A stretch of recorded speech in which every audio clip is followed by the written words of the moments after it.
ലോകം മുഴുവൻ ഉറ്റുനോക്കുന്ന 2026 ഫിഫ ലോകകപ്പ് ഫൈനൽ ഇനി മണിക്കൂറുകൾ മാത്രം അകലെയാണ്. നിലവിലെ ചാമ്പ്യന്മാരായ അർജന്റീനയും യൂറോപ്യൻ വമ്പന്മാരായ സ്പെയിനും കിരീടത്തിനായി നേർക്കുനേർ എത്തുമ്പോൾ മത്സരത്തിന് പുറത്തും ലോക ശ്രദ്ധ പിടിച്ചുപറ്റുന്ന ഒരു വാർത്തയാണിപ്പോൾ പുറത്തു വന്നിരിക്കുന്നത്.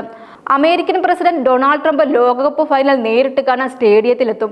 അതുമാത്രമല്ല, മത്സരം അവസാനിച്ച ശേഷം ലോകകപ്പ് ട്രോഫി വിജയികൾക്ക് സമ്മാനിക്കുന്ന ചടങ്ങിലും ട്രംപ് പങ്കെടുക്കും. ന്യൂയോർക്ക് ന്യൂജേഴ്സിയിലെ സ്റ്റേഡിയത്തിൽ നടക്കുന്ന ഫൈനൽ മത്സരം കാണാൻ ട്രംപ് എത്തുമെന്നാണ് വൈറ്റ് ഹൗസ് ഔദ്യോഗികമായി സ്ഥിരീകരിച്ചിട്ടുണ്ട്. ലോകത്തിലെ ഏറ്റവും വലിയ കായികമേളയുടെ അവസാന മത്സരത്തിൽ അമേരിക്കൻ പ്രസിഡന്റിന്റെ സാന്നിധ്യം ഫൈനലിന് കൂടുതൽ പ്രാധാന്യം നൽകുമെന്നാണ് വിലയിരുത്തപ്പെടുന്നത്. ആതിഥേയ രാജ്യങ്ങളിലൊന്നായ അമേരിക്കയ്ക്ക് ഈ ലോകകപ്പ് ചരിത്രപരമായതിനാൽ സമ്മാന ചടങ്ങിലും ആ പ്രൗഢി പ്രകടമാക്കാനാണ് ഈ നീക്കമെന്നാണ് വിലയിരുത്തൽ. എന്നാൽ ട്രംപ് വെറും കാണികളിൽ ഒരാളായി മാത്രമല്ല സ്റ്റേഡിയത്തിലെത്തുന്നത്. മത്സരം അവസാനിച്ച് പുതിയ ലോക ചാമ്പ്യന്മാരെ പ്രഖ്യാപിക്കുന്ന നിമിഷത്തിൽ ഫിഫ പ്രസിഡന്റ് ജിയാനി ഇൻഫാന്റിനോയ്ക്കൊപ്പം ചേർന്ന് ലോകകപ്പ് ട്രോഫി വിജയികൾക്ക് കൈമാറുകയും ചെയ്യും.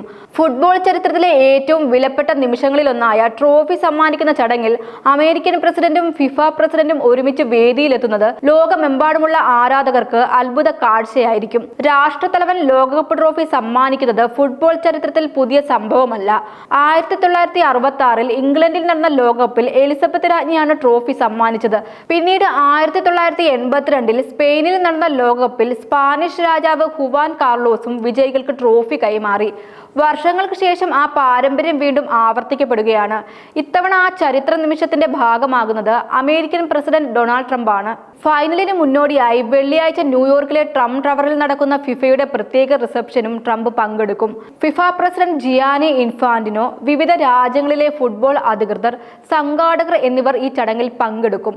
ലോകകപ്പിന്റെ വിജയകരമായ നടത്തിപ്പും ഭാവി പദ്ധതികളും ചർച്ചയാകുന്ന പ്രധാന ഔദ്യോഗിക പരിപാടികളിലൊന്നായിരിക്കും ഈ റിസപ്ഷൻ. അതേസമയം അമേരിക്കൻ പ്രസിഡന്റിന്റെ സാന്നിധ്യം കണക്കിലെടുത്ത് ഫൈനൽ വേദിയിൽ അതീവ ശക്തമായ സുരക്ഷാ ക്രമീകരണങ്ങളാണ് ഒരുക്കിയിരിക്കുന്നത്. സീക്രട്ട് സർവീസ് ഉൾപ്പെടെയുള്ള സുരക്ഷാ ഏജൻസികൾ സ്റ്റേഡിയത്തിനും പരിസര പ്രദേശങ്ങളിലുമായി പ്രത്യേക നിരീക്ഷണം ശക്തമാക്കിയിട്ടുണ്ട്. ലോകമെമ്പാടുമുള്ള പ്രമുഖ നേതാക്കളും സെലിബ്രിറ്റികളും പങ്കെടുക്കാൻ സാധ്യതയുള്ളതിനാൽ സുരക്ഷാ സംവിധാനങ്ങൾ ഏറ്റവും ഉയർന്ന നിലയിലായിരിക്കും. മറുവശത്ത് ഫുട്ബോൾ ആരാധകരുടെ മുഴുവൻ ശ്രദ്ധയും അർജന്റീന സ്പെയിൻ പോരാട്ടത്തിലാണ്. ഒരു വശത്ത് കിരീടം നിലനിർത്താൻ ഇറങ്ങുന്ന അർജന്റീന, മറുവശത്ത് ലോക കിരീടം തിരിച്ചുപിടിക്കാനുള്ള ലക്ഷ്യവുമായി സ്പെയിൻ. ലോക ഫുട്ബോളിലെ രണ്ട് വമ്പൻ ശക്തികൾ ഏറ്റുമുട്ടുമ്പോൾ ആരാകും പുതിയ ലോക ചാമ്പ്യൻ എന്നറിയാനുള്ള കാത്തിരിപ്പിലാണ് ആരാധകർ. അതിനാൽ ഇത്തവണത്തെ ലോകകപ്പ് ഫൈനൽ ഒരു സാധാരണ ഫുട്ബോൾ മത്സരം മാത്രമല്ല, ലോക ഫുട്ബോളും ആഗോള രാഷ്ട്രീയവും ഒരേ വേദിയിൽ സംഗമിക്കുന്ന അപൂർവ നിമിഷം കൂടിയാണിത്. കിരീടം ആരുയർത്തുമെന്ന ആകാംക്ഷയ്ക്കൊപ്പം അമേരിക്കൻ പ്രസിഡന്റ് ഡൊണാൾഡ് ട്രംപും ഫിഫ പ്രസിഡന്റ് ജിയാനി ഇൻഫാന്റിനോയും ചേർന്ന് ലോകകപ്പ് ട്രോഫി വിജയികൾക്ക് കൈമാറുന്ന ചരിത്ര നിമിഷം കൂടി ലോകം ഒരുപോലെ കാത്തിരിക്കുകയാണ്. ഞായറാഴ്ച ലോക ഫുട്ബോളിന്റെ മറ്റൊരു സുവർണ അധ്യായത്തിന് ന്യൂയോർക്ക് ന്യൂജേഴ്സി സാക്ഷിയാകുമ്പോൾ എല്ലാ കണ്ണുകളും ആ ഫൈനലിലേക്കായിരിക്കും.